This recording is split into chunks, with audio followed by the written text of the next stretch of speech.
Hello friends, welcome back to జపేర్ kitchen. ఈరోజు video sweet bonda. ఈ బోండాలు ఎంతమంది గుర్తున్నాయండి? చిన్నప్పుడు పావులకు అమ్మేవాళ్ళు. ఈ బోండాలు అంటే నాకు చాలా ఇష్టం. మీలో ఎంతమందికి ఈ బోండాలు ఇష్టమండి? గోధుమ పిండితో అప్పటికప్పుడు చేసుకునే బోండాలు ఎలా తయారు చేయాలో చూపిస్తాను పదండి. ముందుగా ఒక హాఫ్ కప్పు బెల్లాన్ని ఇలా మెత్తగా దంచి తీసుకున్నానండి.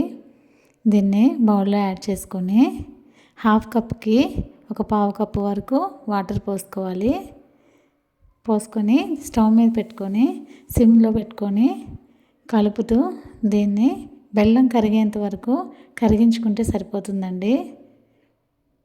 ఇలా కలుపుకుంటూ బెల్లం కరిగేంత వరకు ఇలా కరిగించుకుంటే సరిపోతుంది. ఎటువంటి పాకం రావాల్సిన అవసరం లేదండి దీనికి. ఇలా కరిగితే స్టవ్ ఆఫ్ చేసుకొని పక్కన పెట్టేసుకోవడమే. ఇప్పుడు దీనిలోనికి హాఫ్ కప్పు బెల్లం తీసుకున్నాం కాబట్టి ఒక 1 కప్పు గోధుమ పిండి, ఒక 2 టేబుల్ స్పూన్స్ బొంబాయి రవ్వ, కొంచెం సాల్టు, అలాగే కొంచెం వంట సోడా, అలాగే ఒక స్పూన్ నెయ్యి వేసుకొని ఈ పిండిని బాగా కలుపుకోవాలి. ఈ నెయ్యి పిండి అంతా బాగా పట్టే విధంగా కలుపుకున్నాక 2 యాలక్కాయలు దంచుకొని వేసుకుంటున్నానండి. ఇది కూడా ఒకసారి కలుపుకున్న తర్వాత మనం ముందుగానే కరిగించి పెట్టుకున్నాం కదండి బెల్లాన్ని. ఆ బెల్లంలో నలకలన్నీ పోయేటట్లుగా ఇప్పుడు స్ట్రైనర్ తీసుకొని ఇలా వడకట్టు అయితే తీసుకుందామండి.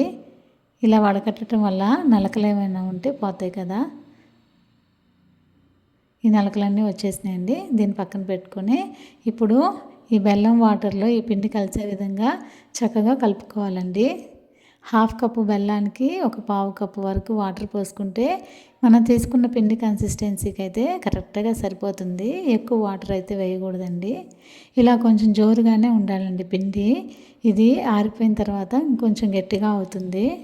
ఇలా ఈ కన్సిస్టెన్సీలో పిండి కలుపుకున్నాక ఇప్పుడు మరలా ఒక స్పూన్ నెయ్యినైతే యాడ్ చేసుకొని దీనిపైన కొంచెం అప్లై చేసుకోవాలి. ఇలా అప్లై చేసుకొని పెట్టుకొని ఈ పిండి మిశ్రమాన్ని కదిలించకుండా మూత పెట్టుకొని ఒక హాఫ్ అన్ అవర్ అయితే పక్కన పెట్టుకోవాలండి. ఇప్పుడు దీనిలో ఉన్న బొంబాయి రవ్వ ఆ ఎక్స్ట్రా వాటర్ని అయితే అబ్జర్వ్ చేసుకొని కొంచెం గట్టిగా అవుతుంది. ఇప్పుడు హాఫ్ అన్ అవర్ తర్వాత పిండిని చూస్తే చూడండి కొంచెం దగ్గర పడిపోయి గట్టి పడిపోయింది కదా. ఇప్పుడు దీన్ని మరలా ఇంకొకసారి బాగా కలుపుకోవాలి. గట్టిగా ప్రెస్ చేస్తూ చక్కగా కలుపుకోవాలి. ఇలా కలుపుకున్న తర్వాత మనం నెయ్యిని చేతికైతే అప్లై చేసుకొని కొంచెం కొంచెంగా ఈ పిండి ముద్దను తీసుకొని బాల్స్ లాగా అయితే రౌండ్గా చేసుకోవాలి. చిన్న చిన్న ఉండలే చేసుకోవాలండి. మరీ పెద్ద ఉండలు తీసుకుంటే మనం ఆయిల్లో వేసిన తర్వాత ఇవి కొంచెం ఉబ్బుతాయండి. అందుకని మీడియం సైజ్ బాల్స్ లాగా అయితే చేసుకుంటే సరిపోతుంది.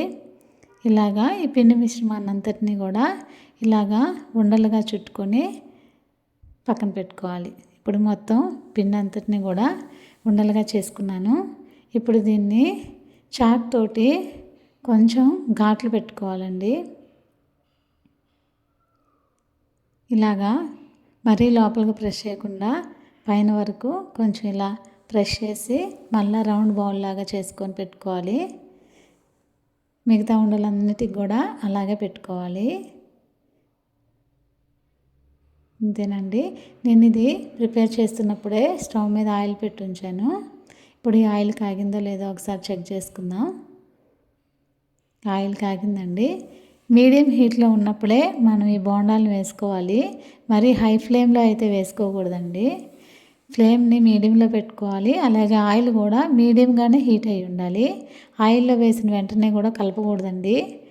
1 మినిట్ ఆగిన తర్వాత ఇలా స్లోగా టర్న్ చేసుకుంటూ మీడియం టు స్లో ఫ్లేమ్లో మంటని అడ్జస్ట్ చేసుకుంటూ వీటిని ఫ్రై చేసుకోవాలండి.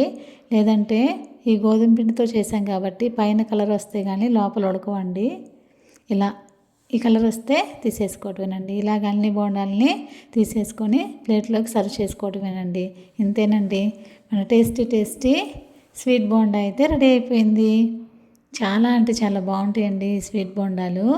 పైన క్రంచీగా లోపల సాఫ్ట్గా చాలా బాగుంటాయండి. మీరు ఒక్కసారి ట్రై చేయండి. ఈవినింగ్ టీ టైంలో స్నాక్గా అయినా, పిల్లలకి స్కూల్ నుంచి వచ్చినప్పుడు స్నాక్గా అయినా చాలా బాగుంటాయి. మరి నేను చూపించిన ఈ ప్రాసెస్లో మీరు కూడా స్వీట్ బోండాన్ని ప్రిపేర్ చేసుకోండి. మీకు ఎలా వచ్చిందో కామెంట్ చేయండి. ఈ వీడియో నచ్చితే లైక్ చేయండి. మరెన్నో ఇటువంటి రెసిపీస్ కోసం మన ఛానల్ని అయితే సబ్స్క్రైబ్ చేసుకొని సపోర్ట్ చేయండి. మరలా నెక్స్ట్ వీడియోలో కలుద్దాం. అంతవరకు బాయ్ బాయ్.